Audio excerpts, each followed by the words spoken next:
Hello and welcome back to Like Maria.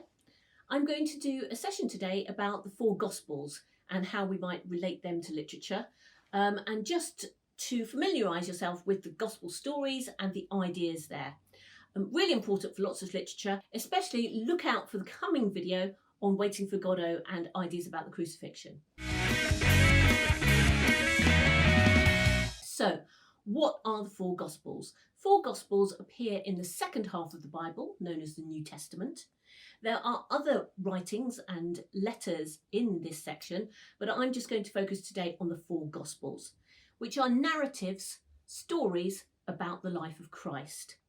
They go, generally speaking, from his birth to after his death and resurrection. And I'm sure some of you have heard, they are written by Matthew, Mark, Luke and John. Okay, a little bit of background to Matthew, Mark, Luke and John. These are kind of characters which we have created in our minds in terms of who wrote the Gospels. Sometimes some people suggest that they are actually the people who were very close to Jesus and part of the apostles. More recently, it's been suggested that this probably isn't the case, but still we define them by the characters of the people that we associate with them. So we have Matthew, Mark and Luke. Those three Gospels are very similar in their phrasing and in their content. Not identical, but very similar, to the point where if we put them side by side and read through, looking at them each individually and then comparing sections, they would be very, very similar. And because of this, we call them the synoptic Gospels. Optic coming from the idea of looking at things. They are synoptic, they are similar.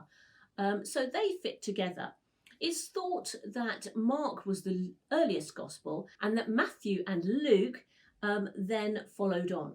It's not clear where the original source was, whether it was indeed Mark, we're not sure.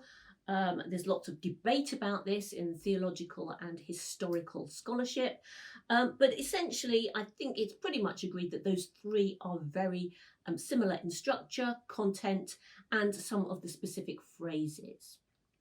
John is entirely independent from this. It doesn't start with the birth narrative, it starts with "in the beginning was the Word," and in some ways it's a different type of gospel. It's very concerned with the divinity and the humanity of Jesus. It's not so concerned with individual events. Now, if we look at our gospel writers, we can see that they each have a different character. And this is partly because they were writing for slightly different audiences and in different contexts.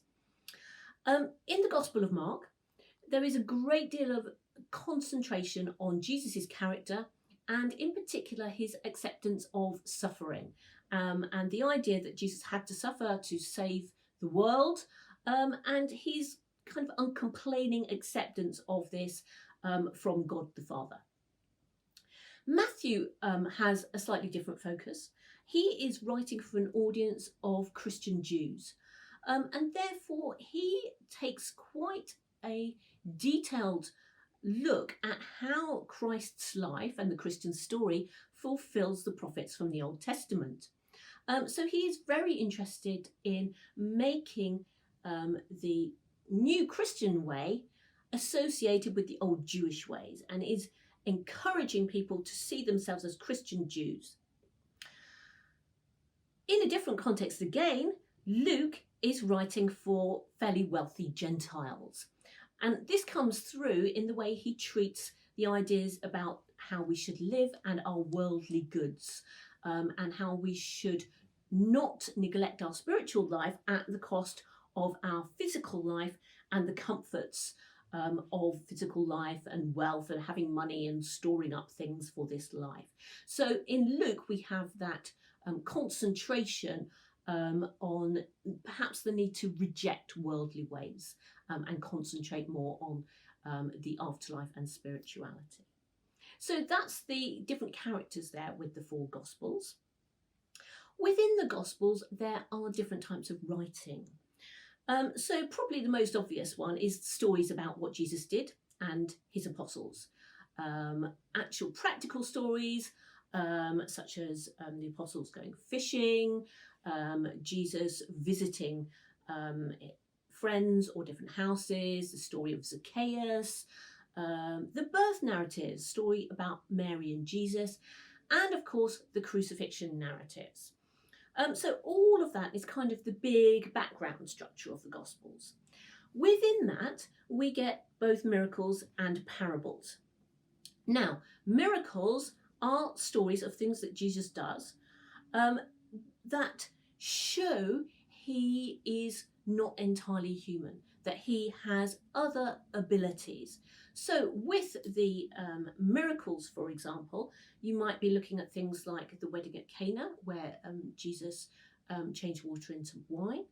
You might be looking at the story of the feeding of the 5,000, where there were lots of people and a young boy with 5 loaves and 2 fishes, and Jesus managed to make this spread amongst 5,000 people. It's referred to as the feeding of the 5,000.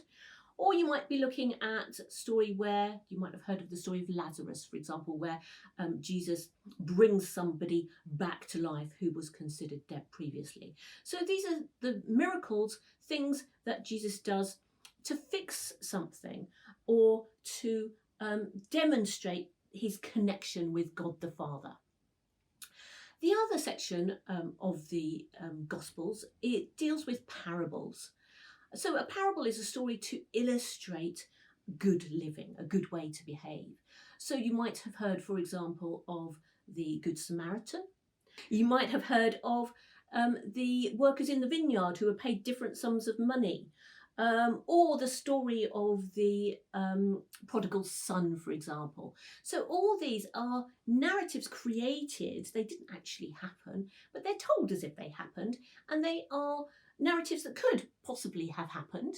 And Jesus tells these parables in order to illustrate certain things about good Christian living, or the good way that people should treat each other. So, stories, miracles, and parables. Sometimes also we have important moments in the Gospels, like, for example, where Jesus teaches the Our Father.